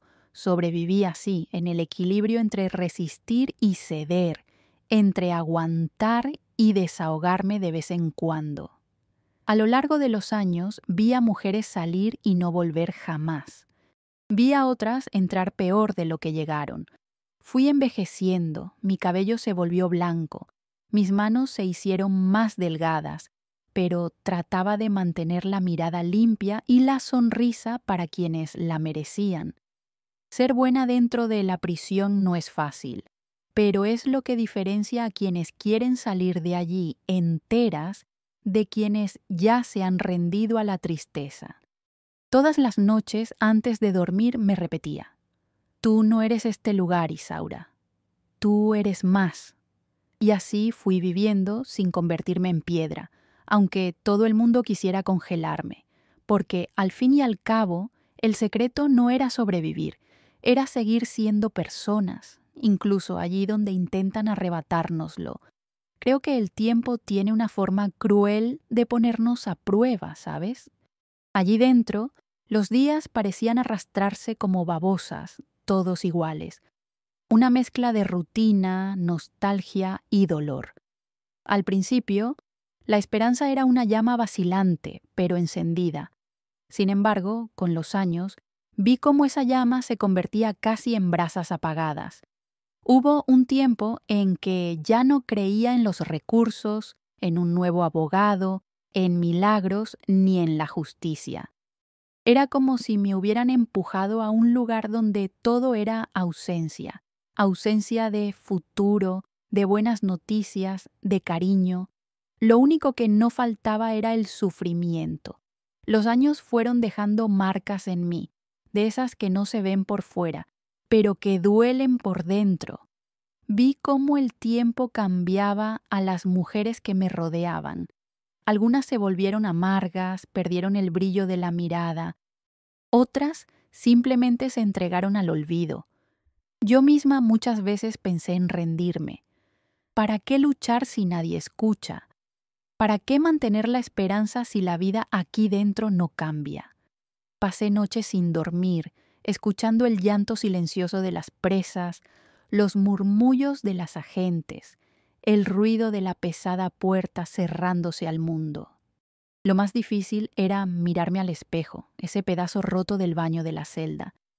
Allí veía a una mujer que no reconocía, más delgada, con el pelo cada vez más blanco, los ojos hundidos, la piel marcada por la falta de sol y el exceso de tristeza. Pero por dentro aún sentía una pizca de orgullo. Había días en que me decía a mí misma, casi como quien reza: estás aquí, pero no eres de aquí. Aguanta un poco más, solo un día más. Hubo una época en que las noticias de la familia se hicieron escasas. También era difícil para ellos, lo sabía. La falta de dinero, la distancia, la vergüenza, todo eso pesa. Recibía la carta de mi hija cada mes. A veces tardaba incluso más. Mis nietos ya estaban creciendo, cambiando la letra, cambiando la forma de hablarme. Guardaba cada papelito, cada dibujo, cada palabra de cariño. Era mi tesoro escondido en ese agujero sin vida. En la cárcel hice amistad con la señora Geralda, una mujer fuerte, llena de historias tristes. Muchas veces nos sentábamos en la esquina del patio, mirando el cielo gris, solo para recordar que todavía existía. Hablábamos en voz baja, compartíamos sueños, compartíamos el silencio. Ella decía: Isaura, aquí solo sobrevive quien sabe esperar sin esperar nada. Y era verdad. Aprendí a no esperar más cartas todos los días, ni respuestas rápidas del proceso, ni milagros caídos del cielo. Fui aprendiendo a resistir solo por el hecho de estar viva, por pura terquedad. Descubrí en ese tiempo que la fuerza de la mujer es algo silencioso, no necesita discursos ni gestos grandiosos. Se trata de sobrevivir día tras día, conservando lo que todavía tiene sentido, incluso cuando el mundo quiere quitártelo todo. Seguí yendo a la capilla cuando me dejaban. Hice ganchillo hasta que me dolían los dedos. Aconsejaba a las chicas nuevas que llegaban sin entender nada. A veces era solo eso, un consejo, una oración, una sonrisa, y la vida parecía un poco menos dura. Con el paso de los años, acepté que tal vez nunca saldría de allí. Empecé a hacer planes solo para el día siguiente.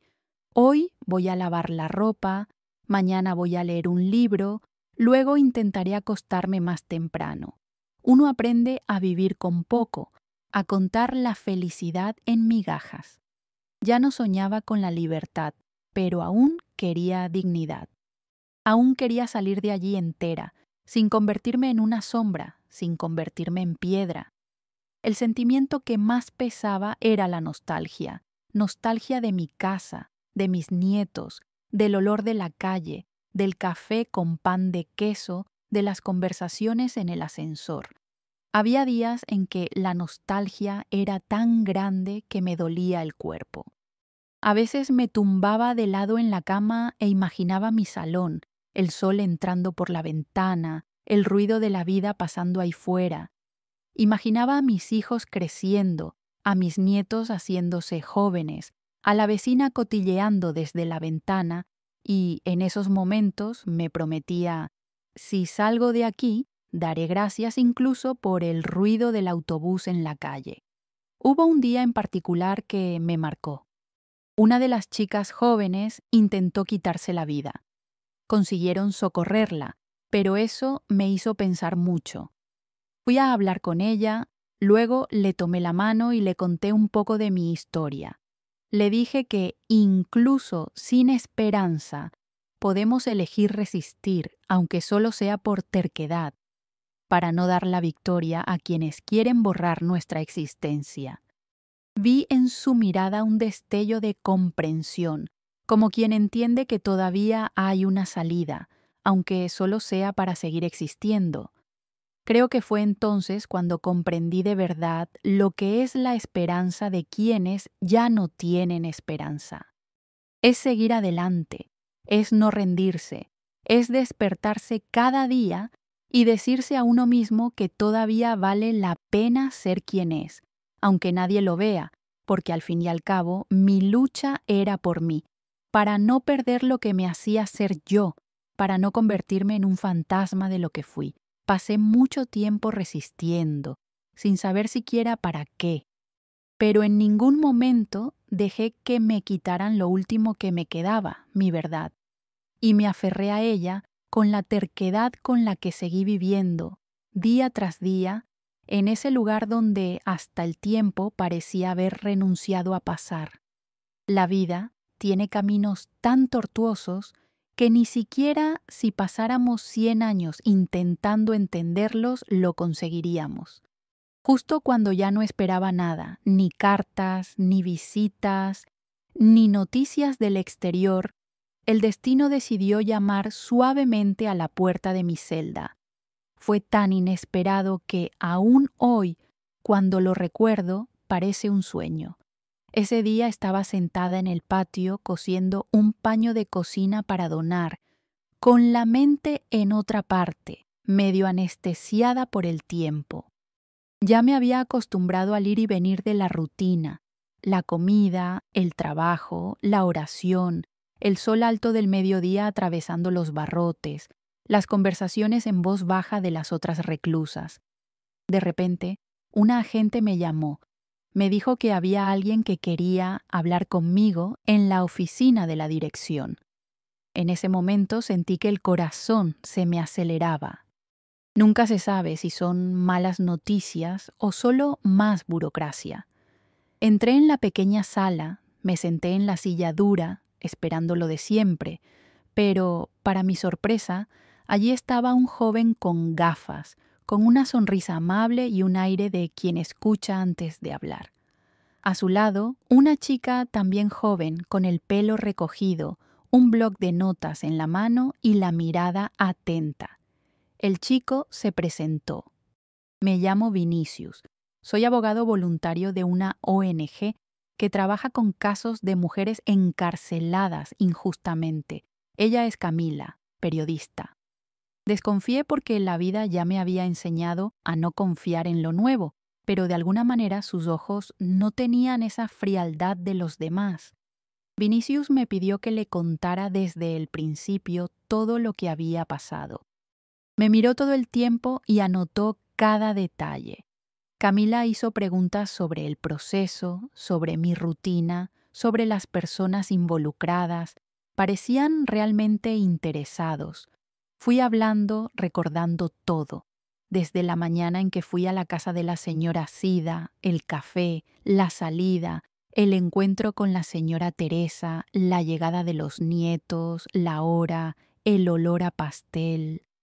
También hablé del dolor, del silencio de la justicia, de las cartas que desaparecieron, de los testigos que nunca fueron llamados.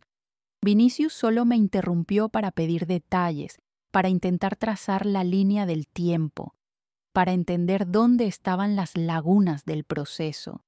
Sentí una nueva esperanza, pero tenía miedo de alimentar ilusiones. ¿Cuántas veces me habían prometido que lo investigarían con cuidado y nunca volvieron?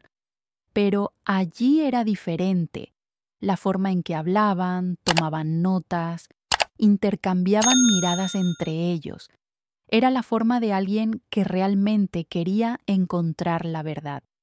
No era solo otro caso más para cerrar las estadísticas. A la semana siguiente volvieron. Trajeron documentos, copias del proceso, noticias de investigaciones similares. Hablaron de pruebas que nunca habían sido evaluadas. Una huella desconocida en la escena del crimen, un informe de ADN que fue archivado, testigos del barrio que nunca declararon correctamente. Camila mostró una grabación de una entrevista con una antigua amiga de la señora Sida que contó las amenazas hechas por el exmarido de la víctima. Con cada nueva información, sentía que una esperanza volvía a crecer, lentamente, como una planta que brota en el asfalto agrietado. Vinicius dijo que su caso era reabrir el proceso, que iban a recurrir a la fiscalía, a la defensoría, a presionar a la prensa local. Camila prometió escribir un reportaje contando mi historia, para que la ciudad supiera del error, para que mi voz se escuchara más allá de los muros de la cárcel. Eso me conmovió mucho. Yo, que ya ni siquiera soñaba, empecé a creer que tal vez la vida podría cambiar de nuevo.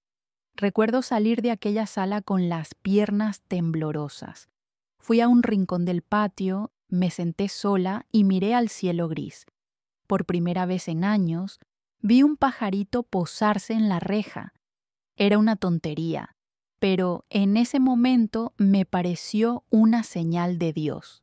Recé en voz baja, di las gracias, pedí protección, pedí que fuera verdad, que no fuera solo otra esperanza tirada a la basura. En los días siguientes todo cambió. Volví a recibir visitas más frecuentes. Vinicius venía con novedades. Traía buenas y malas noticias, pero nunca desaparecía.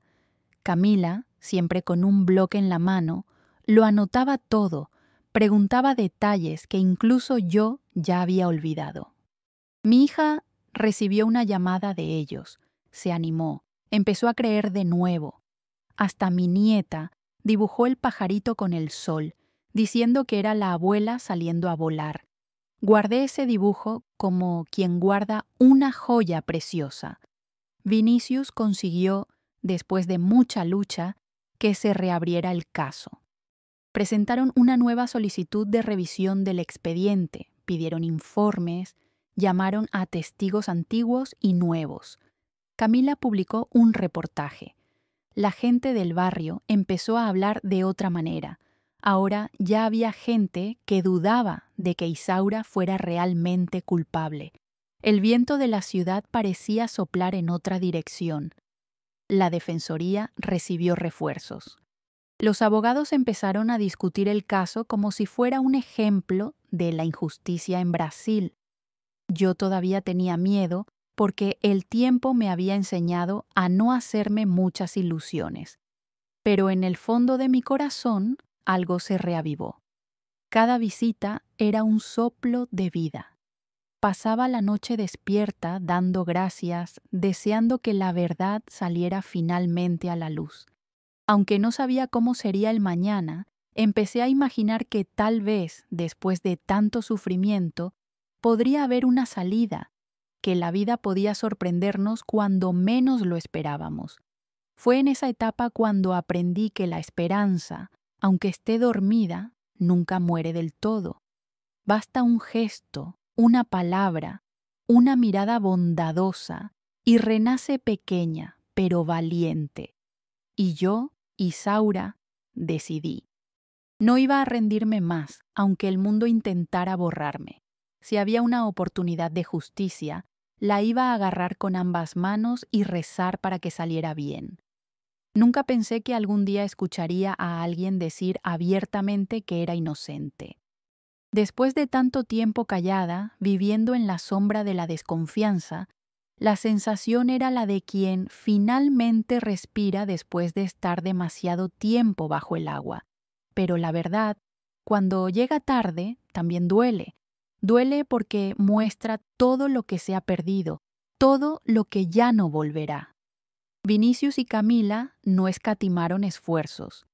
Veía en sus rostros una mezcla de cansancio e indignación, como quien lucha contra un gigante, pero se niega a rendirse. El caso se reabrió. La prensa volvió a hablar. La ciudad comentó. De repente, Barbacena no solo hablaba de tragedia, sino de esperanza, de dar vuelta a la situación, de justicia, aunque tardía. Llegaron nuevos peritajes. Camila consiguió con mucho trabajo entrevistas a personas que antes habían sido ignoradas. Una amiga de la señora Sida contó las amenazas del exmarido. Dijo que ya había montado un escándalo en la puerta del edificio, que era un celoso enfermo. Una vecina recordó haber visto a un hombre extraño merodeando por el edificio la víspera del crimen, algo que antes nadie quería oír. Y finalmente se reexaminó el antiguo informe de ADN. Apareció una huella que no era mía, un cabello en la almohada de la señora Sida, que tampoco coincidía con el mío. La prensa comenzó a presionar. La fiscalía solicitó una revisión. El juez aceptó escuchar nuevos testigos. Incluso los abogados del Estado comenzaron a actuar de manera diferente, más cuidadosos, como quienes temen ser sorprendidos en un error grave. Fue un ir y venir de documentos, audiencias, reportajes. Yo lo seguía todo desde la celda, con el corazón encogido, rezando para que la verdad no se me escapara de nuevo. Hubo un día en particular que nunca olvidaré. Camila entró con una sonrisa emocionada y me mostró la grabadora. Isaura, escucha esto. Era una grabación del exmarido de la señora Sida, hecha por una amiga suya, en la que él confesaba que había ido a la casa esa tarde, que había perdido la cabeza por celos. Hablaba de la desesperación, del miedo a perder a su mujer, de la rabia que sentía. Dijo que solo quería asustarla, pero que las cosas se le habían ido de las manos. Cuando lo escuché, lloré en silencio. No era alegría, era una mezcla de alivio y tristeza, un profundo vacío que se abre cuando uno se da cuenta de que el dolor podría haberse evitado. Mi nuevo defensor utilizó todo esto en la solicitud de revisión. Esta vez, el juez escuchó. La fiscal ya no hablaba con tanta certeza. La fiscalía pidió disculpas formales y reconoció fallos en la investigación.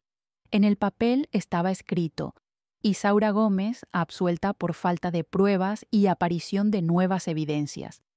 23 años después, 23 años de vida engullidos por el error de otros. El día que recibí la noticia, el mundo pareció detener su marcha.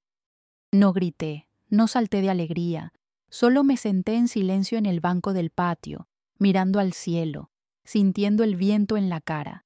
Las otras mujeres vinieron a abrazarme, algunas lloraron conmigo. La señora Geralda me apretó fuerte la mano y me dijo: «Lo sabía, Isaura, lo sabía». Solo allí pude volver a respirar de verdad, pero junto con el alivio llegó la tristeza por el tiempo robado. Pensé en los cumpleaños que me había perdido, en las reuniones familiares, en cómo crecerían mis nietos, en las personas que se habían ido sin escuchar mi verdad. Mi hija fue la primera en visitarme después de la decisión. Entró en la sala de visitas ya llorando, me abrazó con fuerza. No dijo nada al principio, solo lloró en mi hombro, como quien también se estaba liberando de una prisión invisible. Mi hijo me miró con un respeto renovado y mis nietos, ahora ya jóvenes, vinieron, uno por uno, a abrazarme, diciéndome que siempre habían creído en mí. La ciudad cambió su mirada. La gente que cruzaba la calle cuando me veía empezó a saludarme, a decirme palabras de apoyo, incluso de arrepentimiento. Pero por dentro yo sabía que ciertas marcas nunca desaparecen. El proceso judicial fue archivado. Mi nombre quedó limpio en los papeles, pero el pasado no vuelve. No se puede borrar todo lo que se ha vivido. Vinicius me dijo antes de irme que mi caso serviría para abrir los ojos de Brasil, que ayudaría a otras mujeres en la misma situación. Camila prometió seguir escribiendo sobre las injusticias, sobre cómo el sistema sigue ciego ante el dolor de los inocentes. Escuché todo con atención, di las gracias, pero guardé silencio, porque para quien ha sobrevivido a tanto, el mayor premio es el derecho a poder, por fin, caminar por la ciudad sin miedo, con la cabeza alta, aunque el corazón nunca vuelva a ser el mismo. Salí de la cárcel como quien sale de una guerra viva, pero llena de cicatrices, sabiendo que la verdad vence, pero no siempre llega a tiempo para devolver lo que se ha perdido. Y mirando atrás, solo le pido a Dios que nadie más tenga que esperar tanto para ver que se haga justicia, porque cuando la verdad tarda demasiado, llega con sabor a lágrimas, no a fiesta. Cuando abrieron la puerta y me dijeron que podía salir, por un instante pensé que estaban bromeando conmigo. Después de tanto tiempo presa, la libertad no llega de repente. Llega suavemente, lentamente, con recelo, como quien no sabe si es bienvenida. Salí de la cárcel con solo una pequeña bolsa, ropa gastada, un libro de oraciones, las cartas de mis nietos y una foto amarillenta de Tonico que nunca me abandonó. Por lo demás, todo lo que era antes se quedó en el camino. El primer paso en la calle fue difícil. El cielo parecía más grande, la luz del sol me dolía en los ojos, el ruido de los coches, las prisas de la gente, todo me asustaba. Barbacena estaba diferente, más ruidosa, más llena de edificios, más extraña para mí. El barrio donde crecí había cambiado. Nuevos comercios, caras desconocidas, hasta el olor del pan parecía otro. Mi hija me guió hasta el coche, tratando de no derrumbarme delante de todos. En el asiento trasero me esperaban mis nietos. Ahora eran hombres hechos y derechos, con barba y voz grave, pero con los ojos aún brillantes como cuando eran niños. El camino a casa fue silencioso y lleno de lágrimas. Mi hija me cogía de la mano como si tuviera miedo de perderme de nuevo. Mirando por la ventana, reconocía partes de la ciudad, tratando de encontrar una señal de que la vida antigua todavía estaba allí. Pero todo tenía otro tono. El árbol de la plaza había sido talado. La panadería de la esquina ahora era una farmacia. El portero de mi edificio ya no era el mismo. En casa la emoción me embargó. Sentí el olor de la comida, el calor de los abrazos, el alivio de pisar de nuevo el suelo que un día fue mío. Pero junto con ello llegó la tristeza de ver el tiempo que había pasado.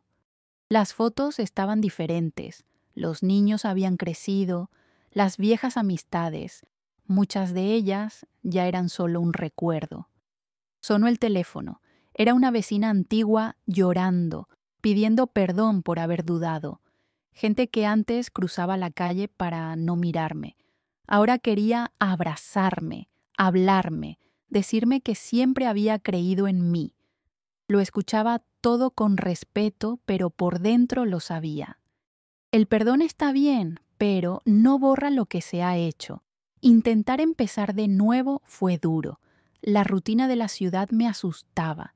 Tanta tecnología, tantas novedades. Hasta el autobús había cambiado de color, el dinero valía menos, las facturas se acumulaban y yo ya ni sabía usar bien el celular. Mi hija intentaba enseñarme. Mis nietos se reían de mis preguntas, pero nunca con burla.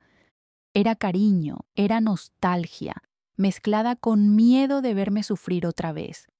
Lo peor era la soledad que me quedaba. Perdí amigas queridas, personas que se fueron antes de escuchar mi verdad. Perdí tiempo para ver crecer a mis nietos, para asistir a graduaciones, cumpleaños, navidades en familia. Cuando me senté sola en la sala después de la fiesta de mi regreso, lloré en silencio. Era un dolor de alegría, pero también de duelo por lo que nunca volvería. Intenté buscar justicia. Mi nuevo abogado presentó una demanda contra el Estado. Pidió una indemnización y una disculpa pública. Me explicaron que nada de eso sería rápido, que tendría que esperar un poco más. Le dije: «Señor abogado, no quiero dinero, solo quiero recuperar mi tiempo, pero el tiempo nadie lo devuelve. La herida sigue abierta, palpitando cuando menos te lo esperas». Los días pasaban y poco a poco volví a ser persona. Salía a comprar pan, me sentaba en la plaza a tomar el sol y al mercado con mi hija.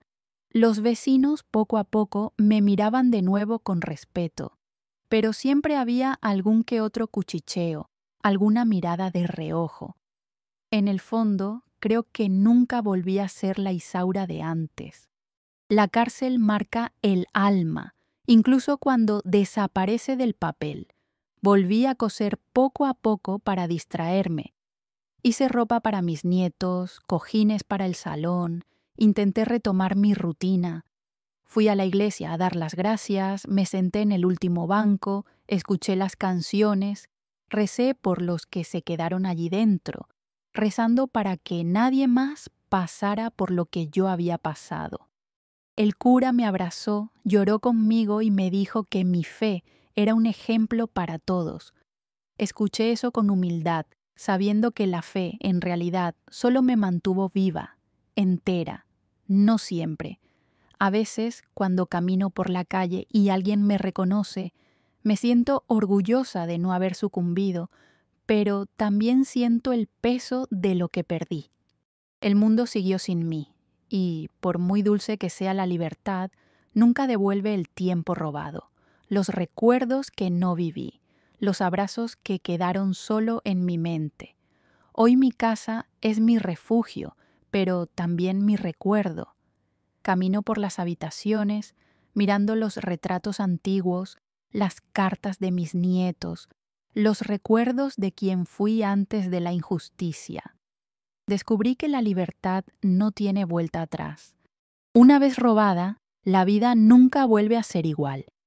Pero sigo intentando día tras día ser exhausta de nuevo, con más cicatrices, pero todavía con la cabeza en alto, porque sobrevivir también es una forma de vencer. Pasamos por tantas cosas en esta vida que a veces es difícil entender para qué sirve tanto sufrimiento. Te lo digo con el corazón abierto. Hay un dolor que nunca se cura. No importa cuánto tiempo pase, ni cuántas oraciones hagamos, pero después de todo este invierno que he vivido, llegué a la conclusión de que no elegimos lo que nos pasa, solo elegimos lo que vamos a hacer con lo que nos queda. Al principio, intenté entender por qué me pasaba a mí, por qué precisamente a mí, que nunca le deseé mal a nadie, que vivía de la costura de mi familia, de ayudar al prójimo. La respuesta no llegó. Creo que ciertas preguntas solo Dios las entiende. Después acepté que no servía de nada darle vueltas. La injusticia me arrebató años, me arrebató la compañía de quien amaba, me hizo más vieja de lo que debía ser, pero no consiguió quebrarme por dentro. Mi mayor miedo allí en la cárcel era convertirme en piedra, perder el sentimiento, la esperanza, el amor que siempre me ha movido. Vi a muchas mujeres sucumbir, convertirse en un caparazón, dejar que el mundo endureciera todo lo mejor que tenían. Luché contra eso y si hay algo de lo que me enorgullezco es eso. Sobreviví sin dejar que el odio se instalara en mi pecho. Después de volver a casa, tardé en sentirme completa de nuevo. Hay noches en las que todavía me despierto asustada, pensando que voy a oír la puerta golpear, los gritos en el pasillo, el ruido de la llave girando en la celda. Pero entonces miro a mi alrededor, veo mis cosas, mis fotos y doy gracias. Rezo por las que todavía están allí dentro. Rezo por justicia para quienes la necesitan. Rezo incluso por quienes me juzgaron mal. No es fácil perdonar, no, pero es necesario para no llevar veneno en el corazón. Mi legado, creo, es demostrar que la mujer aguanta la injusticia, la soledad, la nostalgia. Aguanta hasta que su propia fe vacila y aún así encuentra motivos para seguir adelante. Mis nietos crecieron viéndome como abuela, pero ahora ven en mí a una guerrera. Aunque nunca he pedido ese título, han aprendido que la verdad es algo obstinado, que puede tardar, pero aparece. También han aprendido a no juzgar a nadie sin saberlo todo. Eso para mí vale más que cualquier indemnización. Volví a ayudar como puedo. Aconsejo a mis vecinas, hago sopa para quienes han perdido a alguien. Abrazo a quienes vienen pidiendo que los escuchen. La vida sigue y yo sigo con ella. Todavía coso lentamente. Cada puntada es un recuerdo. Cada tela lleva un poco de mi historia. A veces voy a la iglesia, me siento en el último banco, miro al altar y doy gracias por el simple hecho de respirar, ver la luz del sol, escuchar el ruido de la calle. Camila me visitó otro día, me dijo que mi caso había ayudado a otras mujeres, que había servido para cambiar leyes, para abrir los ojos de la justicia. Me alegro, pero no quiero medallas. Solo quiero que nadie más pase por lo que yo pasé. Solo quiero que el mundo se apresure más a ver la verdad. Hoy, cuando camino por la calle, ya no me escondo. Miro al frente con la cabeza alta. Quien quiera saludarme, que lo haga. Quien quiera darme la espalda, que lo haga. Yo sé quién soy, sé lo que he vivido, sé lo que he vencido. Llevo en mi pecho la certeza de que no me han quebrado, ni olvidado, ni derrotado. Solo más fuerte. Mi consejo para quienes escuchan mi historia es sencillo. Nunca dejen que les quiten lo más preciado que tienen. No es el nombre, no es la casa, no es el dinero, es lo que te hace persona. Si conservas tu dignidad, tu esperanza y tu fe, nadie puede borrarte del mundo. Hoy soy Isaura, abuela, madre, costurera, superviviente, pero, sobre todo, soy un ejemplo de que la justicia puede fallar. Pero el alma de la gente, eso, nadie lo puede encerrar. Y por mucho que la vida duela, siempre habrá un nuevo comienzo esperando a la vuelta de la esquina. Solo hay que evitar que el corazón se endurezca. Si has llegado hasta aquí, tenlo claro. No hay dolor que dure para siempre, ni invierno que no termine en primavera. Y, si yo puedo, tú también puedes. Solo no renuncies a ser quien eres. En tu pantalla ya aparecen 2 videos que también pueden interesarte. Solo tienes que hacer clic para verlos. Gracias por escucharme hasta aquí, ¿vale? Hasta la próxima.